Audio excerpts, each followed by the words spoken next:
Kelly Spiggle here, bringing you my Girlfriend's Guru podcast, Talk, Travel, Transformation. If you peel back a butterfly's wings for them, they cannot fly on their own. I will be that person here next to you, guiding you through your caterpillar stage, to your cocoon stage, and finally to your butterfly stage, where you can be inspired and find your wings and fly.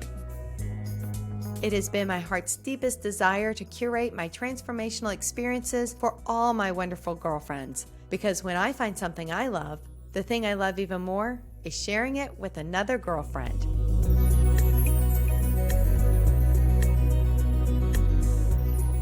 In today's episode, I want to talk to you a little bit about the start of my journey. Distill it down, if you will.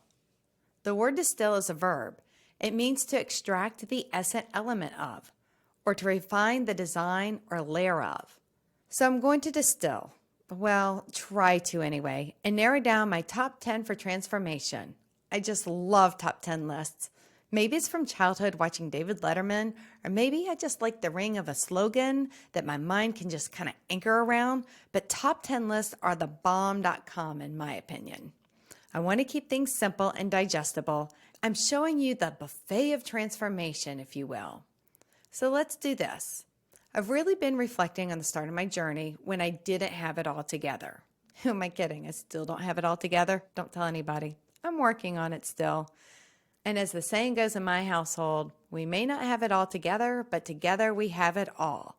Let's embark on this journey together, because really, the more you know and the more you understand, the more you know that there's really so much more to learn. It's really humbling, isn't it?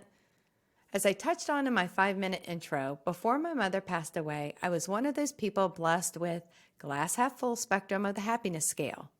However, after my mom's passing, even as I had come to terms and acceptance a year later, I still couldn't get my mojo back.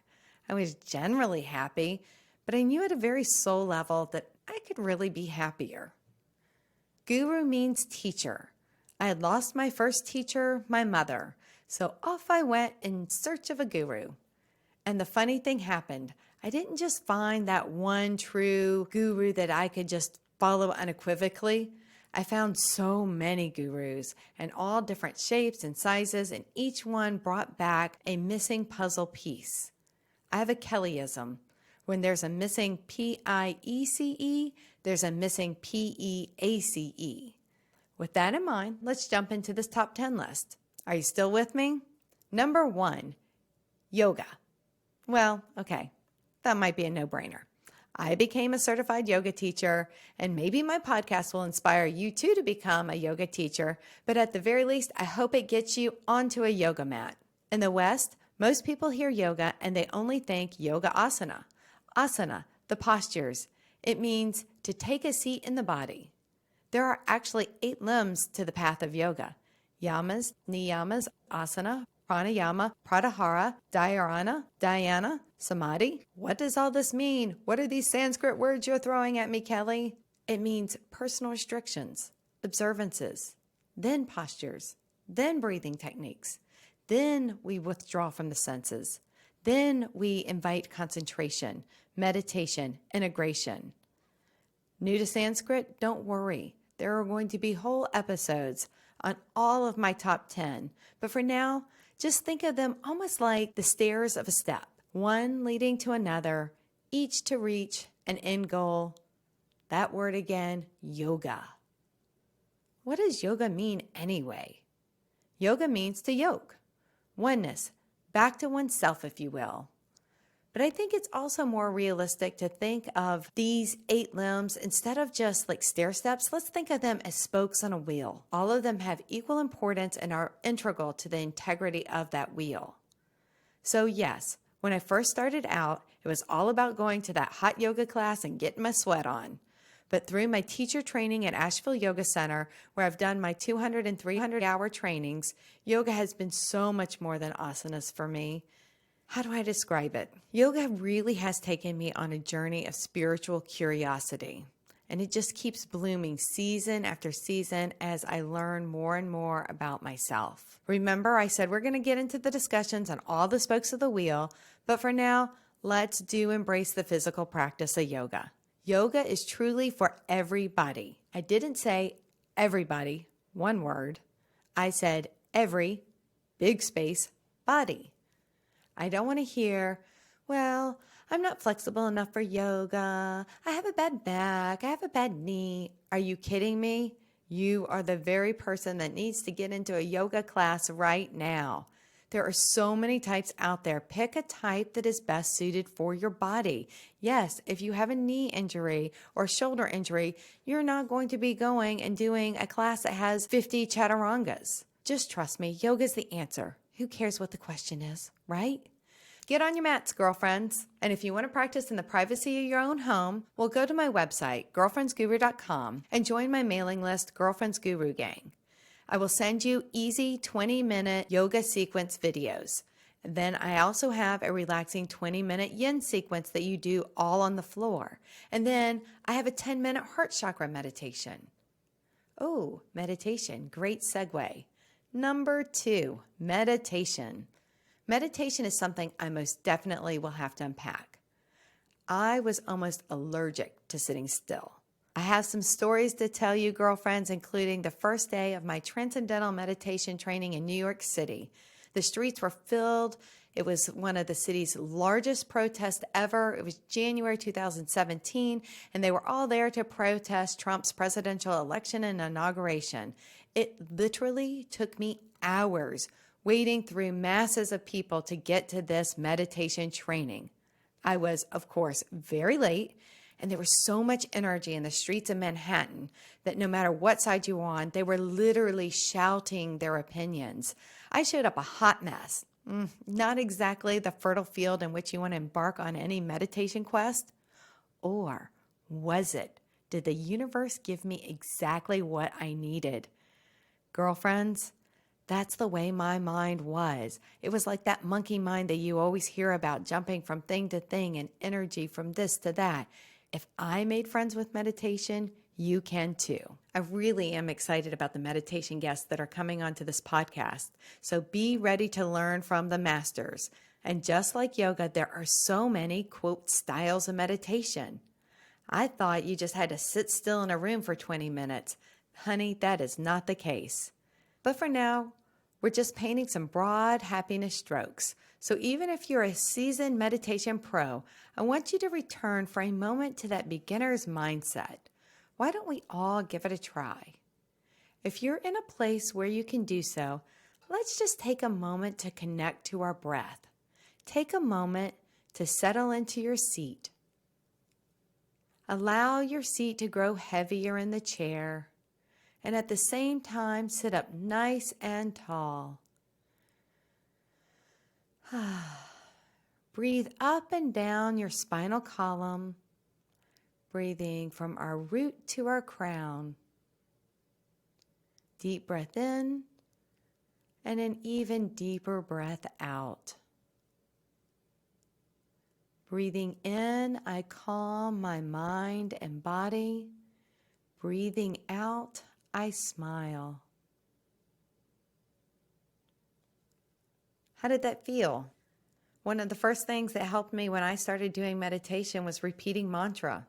I also found visualization work very helpful. Meditation is one of the easiest and hardest things to start doing. So right now, it might just be you gazing into a candle for 5 minutes, praying, counting your breath, visualizing your breath in your body, saying mantra, inner body bright, outer body soft. But keep coming back for Transformational Tuesdays. Together, we're going to tame that monkey mind. Number 3, mindful walking. A walking meditation is such a simple way to connect to the spirit, to Mother Earth, and it's just so yummy. Simple, walking, but I want us to do it in a very grounded way. Bodies in motion stay in motion. Bodies at rest stay at rest. Newton's third law of physics. I say it all the time. Your cells are either regenerating or they're dying. Use it or lose it. It is imperative that you take care of your physical health, girlfriend. If you don't have your physical, energetic body in good shape, then your mental energy, which is your focus, and your emotional energy, which is your feelings, and your spiritual energy, which is your purpose, will all be negatively affected. The simplicity and the ease of a walking practice allows us to create time, create a spatial awareness with you and all your surroundings. It connects us to our bodies, our breath, and hopefully gratitude as we take in the beauty of the world around us. Speaking of the world around us, number 4, clear your space. One of my favorite sayings, outer order, inner peace. Our homes have the power to inspire us, rejuvenate us, and make us and others feel welcome, safe, secure. But on the flip side, they also have the power to drain us, to cause us stress and anxiety. In an upcoming episode, you'll learn how to take control of how you feel in your home. But in the meantime, remember, a clean, organized home brings more than just a peaceful mind. It gives you an instant relief of being able to breathe easier, the ability to enjoy your space. And it's going to have a positive effect on every aspect of your life, girlfriends. Is what I'm talking about inspiring you or sending you running under your bed covers?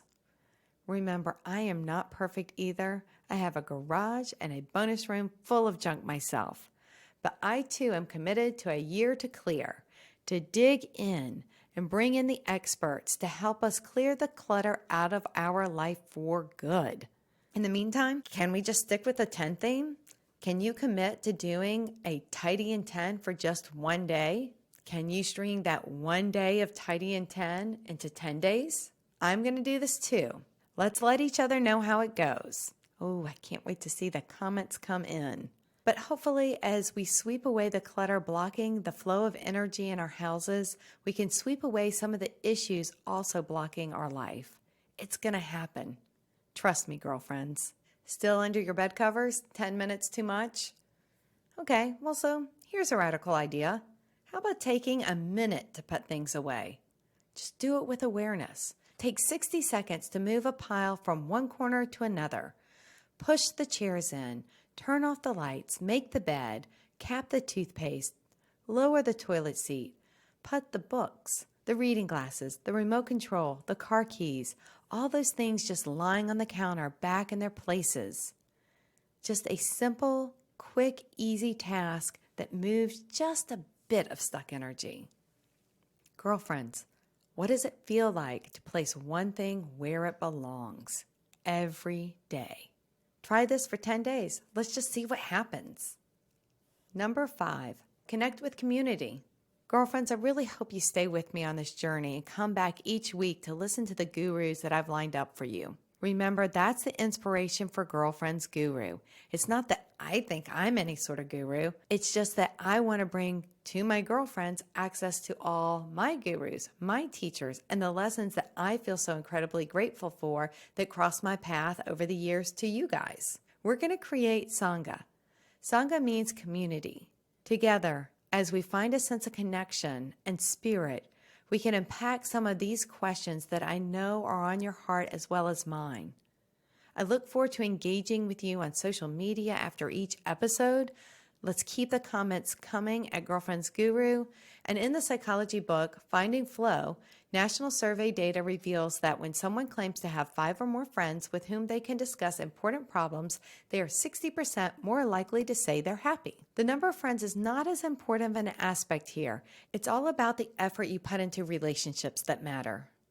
Studies show that even the best of relationships dissolve over time, so keep making close connections with those who are important to you. Continue to learn from each other, bring in new people, and never take for granted those you surround yourself with. We're halfway there, girlfriends.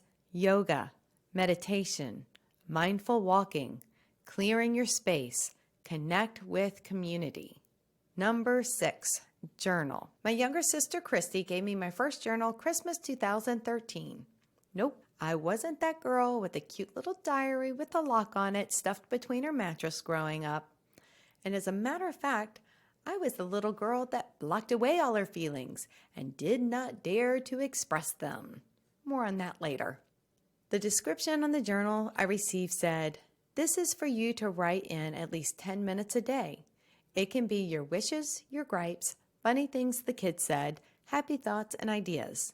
When this book is full, you may find yourself understanding yourself better. I love you, Christy. I love you too, Christy.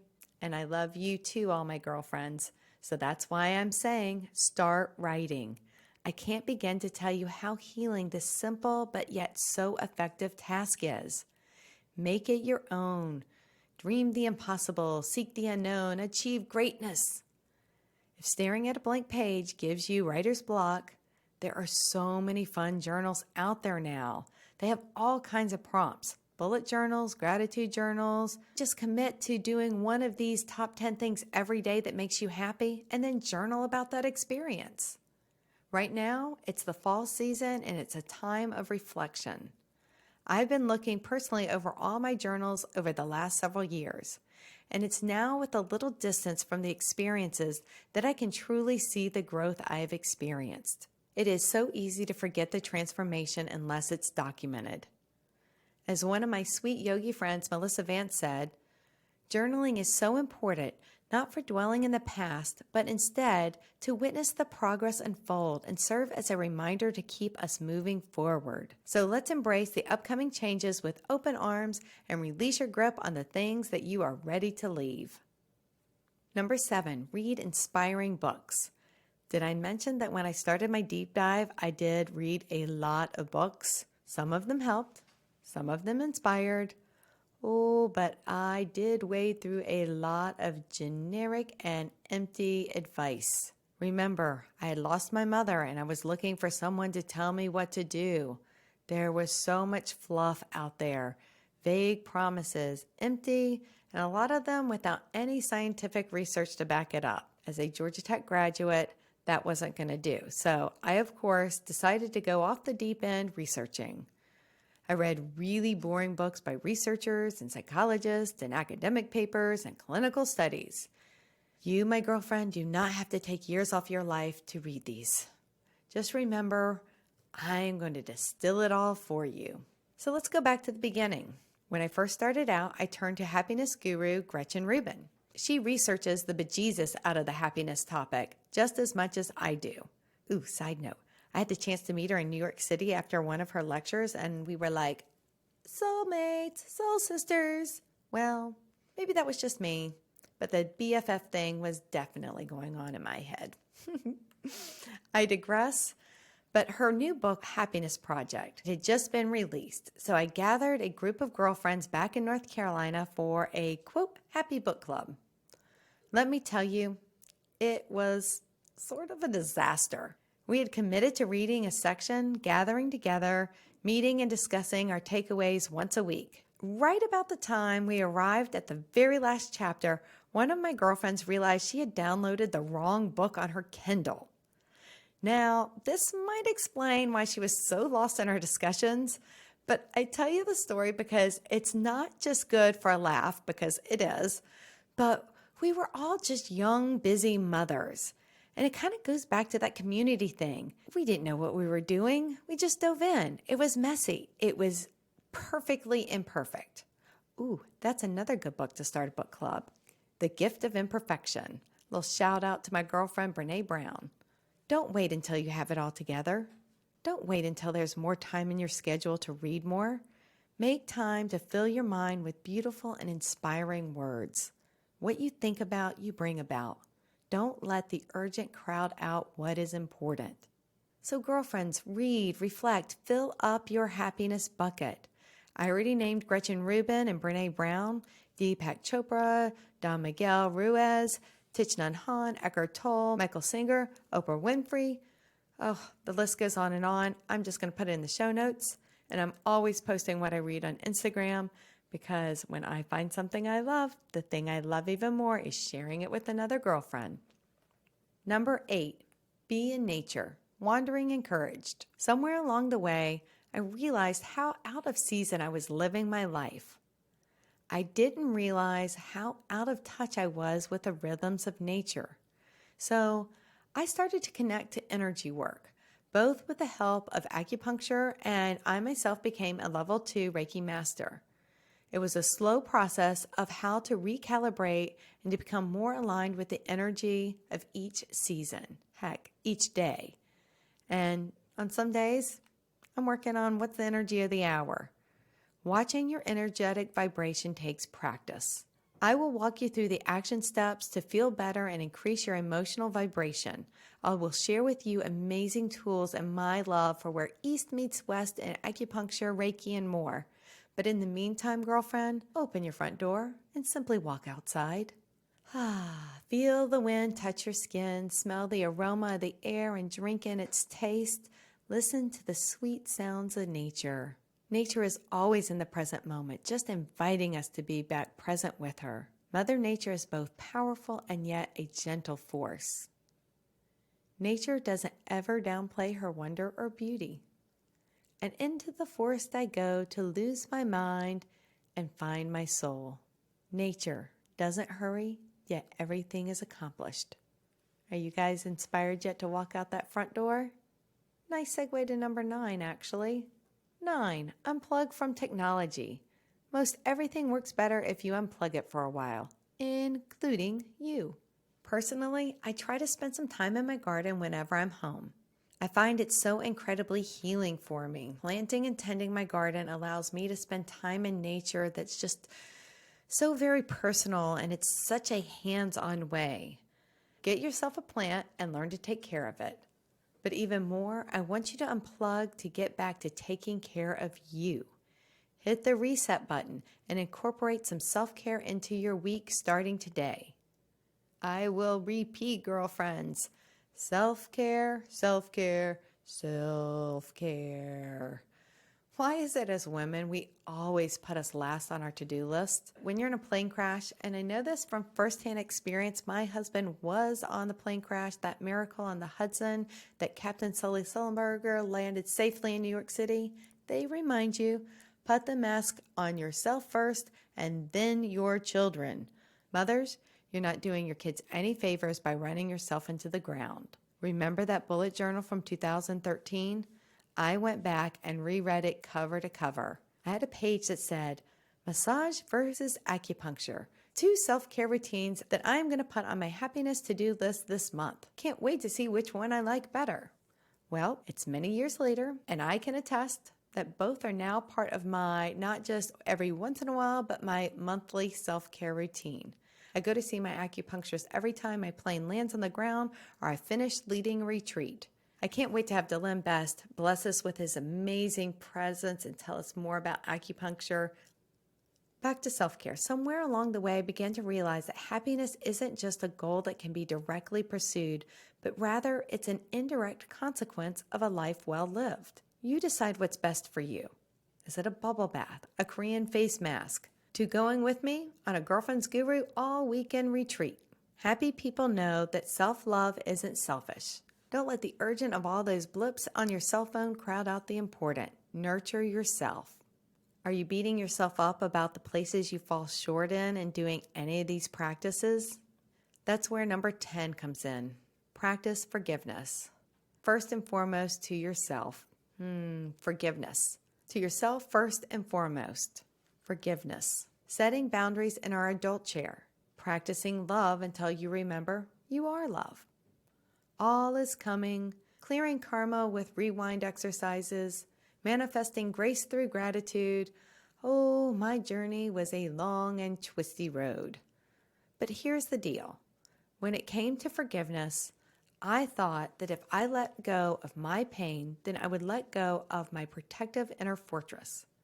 So here's the deal. When it came to forgiving others, I thought if I let go of my pain, then I'd have to let go of that protective inner fortress. I was afraid that if I forgave, I would be weak, I'd be perceived as a doormat, and I would just be too vulnerable in the hands of the people who had hurt me. What we all need to keep in mind is that forgiveness is not the same thing as agreeing to be someone's best friend. We can forgive and choose to have distance if that's what we need. In fact, forgiveness gives us clarity and opens us up to intuitive guidance. So it really helps us make good decisions about who to spend our time with and the relationships that do need to change. And as Gandhi said, The weak can never forgive. Forgiveness is the attribute of the strong. I told you I was a recovering type A personality, and when I'm in my zone, and that's usually after doing any of the above activities we just talked about, yoga, meditation, being in nature, self-care, reading a good book, or journaling, I let go of that little control freak voice in my head. I call them my judge and my general. And I've come to realize and accept that we all have very little influence on the external events that happen in our lives. Growth for me was being able to accept another person for who they are and not what I wanted them to be. That person in my head is just a figment of my hopes. The person that exists is merely a manifestation of all their experiences. And if the two coincide, well, that's very fortunate. But most of the time, we just need to learn to accept and know that this is okay too. One of my favorite teachings is from Don Miguel Ruiz, the author of The Four Agreements. Do not take it personally. We all need to accept and acknowledge that every person we interact with has their own fears, desires, problems, insecurities, and experiences that color how they interact in the world. It is unrealistic and egotistical to believe that our presence is the sole determining factor of the actions of others. In other words, do not take it personally, girlfriends. Nothing anyone says or does is because of you. We do not have the right to control people, and with that respect, we can find peace. Maybe one day I'll get to the consciousness of the future where I no longer have to forgive people because I'm in a place of this kind of understanding and acceptance and unconditional love 24/7. I'm still growing. Maybe it's possible. But in the meantime, girlfriends, I know you've heard it before. Hurt people hurt people. When there's a missing piece, P-I-E-C-E, there's a missing peace, P-E-A-C-E.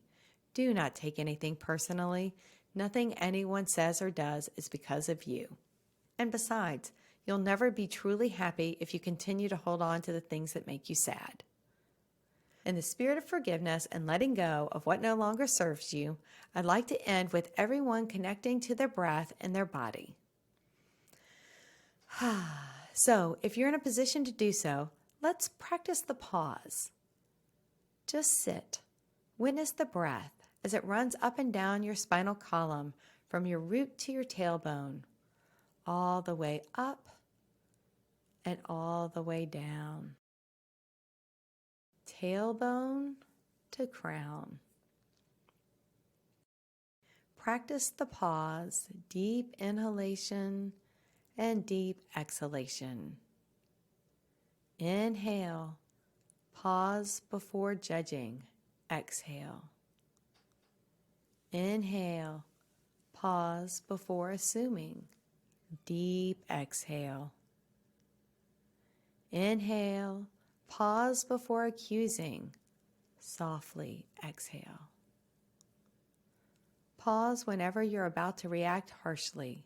Just breathe. Natural breath in and natural breath out. By practicing the pause, you're going to avoid doing and saying things you'll later regret. Become aware, accept your feelings, and let go. I'm still not perfect. Ask my husband, but I am learning to become aware of how I feel. I'm learning to accept my emotions and not to resist them.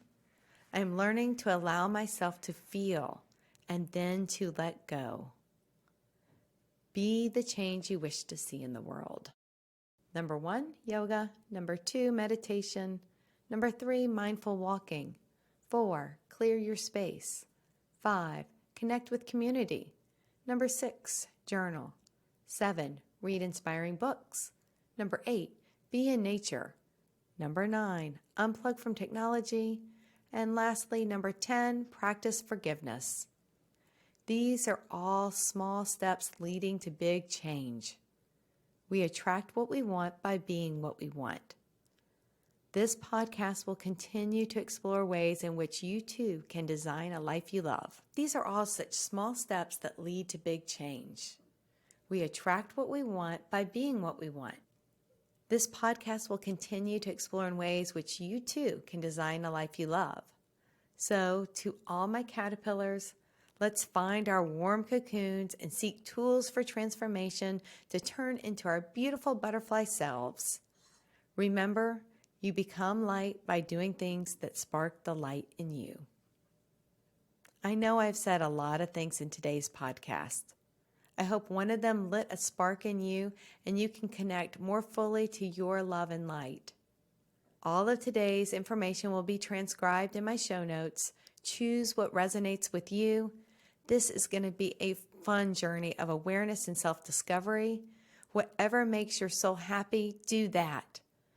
I will be here for Transformational Tuesdays with the roadmap and will be here beside you every step of the way. Next week, I plan to have one of my girlfriends that helped me along my journey come and speak with us. Stay tuned. Thank you for listening. I hope today's episode has filled you with love and light. It is always my goal of every podcast to touch your heart and help you transform in some way. And if you are like me, when you find something you love, the thing you love even more is sharing it with another girlfriend. To follow and download this podcast, go to girlfriendsguru.com as well as iTunes, Spotify, or wherever you find your favorite podcasts. Join the Girlfriends Guru game by subscribing to my website, girlfriendsguru.com. You'll automatically receive not only my latest podcast, but free yoga and meditation videos delivered right to your inbox. You can also find me on Facebook, Instagram at Girlfriends Guru. The light in me sees and honors the light lit within you. Together, let's find our wings and fly.